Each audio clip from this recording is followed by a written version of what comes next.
जी नाजरीन अस्सलाम वालेकुम। आज एक मुख्तसर सी वीडियो में मैं आप सबको एक इम्पॉर्टेंट मैसेज देना चाहता हूँ कि अगर आप एक हेल्थी लाइफस्टाइल गुजारना चाहते हैं तो आपको अपनी बॉडी के अंदर ख़ास ट्रेनिंग करनी पड़ेगी, ख़ास चेंजेस करनी पड़ेंगी कि आपको ख़ास किस्म की बीमारियां ना हो। और उन ख़ास बीमारियों के अंदर एक बहुत ही मेजर प्रॉब्लम जो है ना वो है हाइपरटेंशन। हाइपरटेंशन से मुराद है हाई ब्लड प्रेशर। और हाई ब्लड प्रेशर जो है ना एक बहुत ही बड़ी बीमारी है हमारी सोसाइटी के अंदर, हमारे माशरे के अंदर। हम ऐसी ऐसी जो है ना गज़ा का इस्तेमाल कर रहे हैं कि हमें बहुत ज़्यादा प्रॉब्लम्स हो रही हैं उसकी वजह से, बिकॉज हमें हाई ब्लड प्रेशर होता है और हाई ब्लड प्रेशर की वजह से हमें जो है ना दिल का मसला होता है, हमें गुर्दों का मसला होता है, हमें दिमाग का मसला होता है, मसलन स्ट्रोक होता है, फालज होता है और बहुत से इस तरह के प्रॉब्लम्स होते हैं। तो इसका हल क्या है? आप हाइपरटेंशन को कैसे रोक सकते हैं अपनी फैमिली के अंदर, अपने अंदर और इर्द गिर्द के लोगों के अंदर? सबसे पहला स्टेप ये है कि आपने डाइटरी मॉडिफिकेशन करनी है। डाइटरी मॉडिफिकेशन का मतलब ये है कि आपने अपनी जो गज़ा है ना उसको मॉडिफाई करना है, उसको थोड़ा चेंज करना है, उसके अंदर थोड़ी सी तब्दीली करनी है। आपको मैं ये नहीं कह रहा आप खाना ही छोड़ दें और आप भूखे रहें, नहीं। मैं आपको ये बता रहा हूँ कि आप थोड़ा-सा उसके अंदर मॉडिफ़ाई करें चीज़ों को। मसलन अगर आपको नमक बहुत ज़्यादा पसंद है, तो आप इसका मतलब है कि हाइपरटेंशन यानी कि हाई ब्लड प्रेशर के पेशेंट हो सकते हैं। तो आपको अपना जो है ना शुगर इंटेक तो करना ही करना है, लेकिन सॉल्ट इंटेक भी कम करना है, ठीक है? तो सॉल्ट इंटेक जो है ना आपने किस तरह से कम करना है? वो ये है कि अगर आपको नमकीन चीज़ें चाहिए ना तो अल्टरनेटिव्स भी हैं। ऐसी चीज़ें जो कि आपकी फूड को नमकीन करेंगी लेकिन वो सॉल्ट नहीं होगा। बिकॉज़ जो सॉल्ट है ना सोडियम क्लोराइड है, वो आपको हाई ब्लड प्रेशर की तरफ ले जाता है, ठीक है ना? ऑफ़ कोर्स जो शुगर का मरीज़ है ना, उसके लिए तो प्रॉब्लम और ज़्यादा हो सकता है, ठीक है? इसलिए शुगर को कंट्रोल करे वो। लेकिन अगर आप शुगर के मरीज़ नहीं हैं, तो आप अल्टरनेटिव सॉल्यूशन तैयार करें, तलाश करें जो कि आपके खाने को जो है स्पाइसी भी रखे और उसके अंदर सोडियम क्लोराइड यानी कि सॉल्ट ना हो, नमक ना हो, एक्चुअल नमक ना हो। तो कुछ लोग ऐसे करते हैं, पनीर का इस्तेमाल कर लेते हैं। पनीर के साथ-साथ जो है ना आपका जो खाना है ना वो सॉल्टी भी लगता है और उसके अंदर सॉल्ट होता भी नहीं है।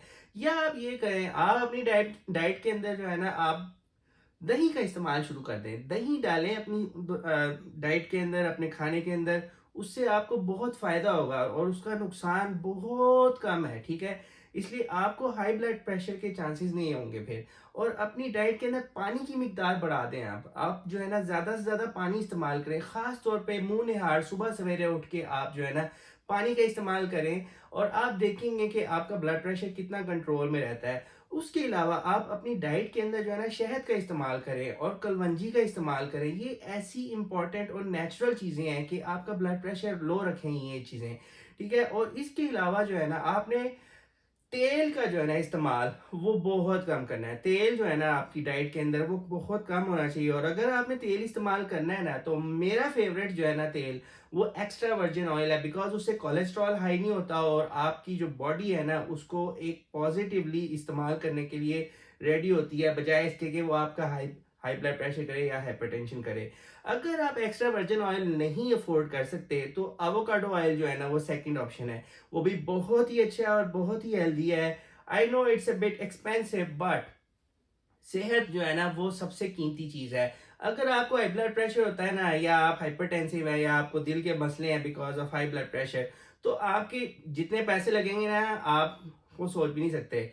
आपकी ये सारी कसर वहीं निकल जाएगी। ये जो आप बात लोग कहते हैं ना कि यार अभी तो मैं ठीक हूँ, मुझे मैं क्यों इतने पैसे खर्च करूँ इतने महंगे महंगे ऑयल्स के ऊपर जिनसे मैंने खाना बनाना है। तो प्रॉब्लम ये है कि जब आपके पास जो है ना सब कुछ होगा ना उस वक़्त आपके पास एक पूरा बैग होगा दवाइयों का, जिसकी कीमत जो है ना बहुत ही ज़्यादा होगी। आपकी रोज़ की जो मेडिकेशंस है ना वो इतनी ज़्यादा एक्सपेंसिव होंगी कि आप जो अगर उसको कंपेयर करें ना अपने कॉस्ट को एवोकाडो ऑयल की या एक्स्ट्रा वर्जिन ऑयल की, तो आप फिर भी सेविंग करेंगे आप, ठीक है? इसको आप अगर एनालाइज़ करें तो आप जो है ना आपको पता चलेगा। मैंने इस पे रिसर्च की हुई है और मुझे इसके बारे में बहुत ज़्यादा पता है। अगर आपको ज़्यादा पता है तो आप कमेंट सेक्शन में मेरे साथ शेयर कीजिए और I I would love to learn more, ठीक है? और इसके अलावा जो है ना अपनी डाइट के अंदर जैसे मैंने कहा नमक का इस्तेमाल जो है तकरीबन ज़ीरो कर दें, ठीक है? और दूसरा ये ऑयल का इस्तेमाल जो है ना तकरीबन ज़ीरो कर दें और अल्टरनेटिव ऑयल्स यूज़ करें जैसे एक्स्ट्रा वर्जिन ऑयल्स। इसके अलावा अपनी डाइट के अंदर जो है ना आपने एक बैलेंस रखना है। ये नहीं है कि बहुत ज़्यादा प्रोटीन्स खाएँ और ये नहीं है कि आप बिल्कुल ही प्रोटीन्स ना खाएँ। एक बैलेंस रखें और वेजिटेबल ऑयल्स इस्तेमाल करें और वेजिटेबल जो है ना अपनी ये यूज़ करें डाइट। वेजिटेरियंस जो है ना उनके अंदर हाइपरटेंशन के प्रॉब्लम कम से कम होते हैं बिकॉज़ प्रोटीन्स जो है ना आप अगर कम लेते हैं ना तो आपके ब्लड का ऑनकोटिक प्रेशर जो है ना वो नहीं हाई होता। जब वो हाई नहीं होता तो फिर आपको हाइपरटेंशन नहीं होती। और इसके अंदर जो है ना आपके गुर्दों को भी बहुत फ़ायदा है इस चीज़ का। और जो वेजिटेबल्स हैं ना वो आपको जवान रखती हैं, आपकी स्किन को फ्रेश रखती हैं। आपने मेरी एक और पोस्ट शायद देखी हो, उसमें मैंने ज़िक्र किया है कि अगर आपने हेल्दी रहना है दिमागी तौर पे, स्किन के हिसाब से और दिल के हिसाब से और रेस्ट ऑफ द बॉडी के हिसाब से, तो आपको ज़्यादा से ज़्यादा वेजिटेबल्स का इस्तेमाल करना चाहिए। अगर आप वेजिटेरियन नहीं हैं, तो फिर इसका हल ये है कि आप ना सैलेड का इस्तेमाल करें। खाने के साथ सैलेड लाज़मी इस्तेमाल करें, खाली पेट भी सैलेड इस्तेमाल करें। और एक और बहुत ही इम्पोर्टेंट चीज़ है Apple cider vinegar. Apple cider vinegar जो है ना, जिसे सेब का सिरका कहते हैं, वो अपनी डाइट का एक हिस्सा बना लें। आप समझेंगे आप जो है ना एक बोल अगर सैलेड का खा रहे हैं ना उसके ऊपर एक छोटा-सा स्पून जो है ना वो उसके ऊपर छिड़का लें। तो आप जब वो खाएँगे ना तो आप नोटिस करेंगे कि 1 महीने, डेढ़ महीने के बाद आपकी बॉडी जो है ना एक अच्छी शेप में आना शुरू हो जाएगी। आपका ब्लड प्रेशर, ब्लड शुगर, वो सारी चीज़ें एक ख़ास तनासुब के अंदर आना शुरू कर देंगी। अगर आपको इससे ज़्यादा चीज़ें चाहिए, ज़्यादा इन्फॉर्मेशन चाहिए, तो प्लीज़ मुझे बताइए, then I will talk more about this. Thank you so much. अल्लाह हाफ़िज़। बाय।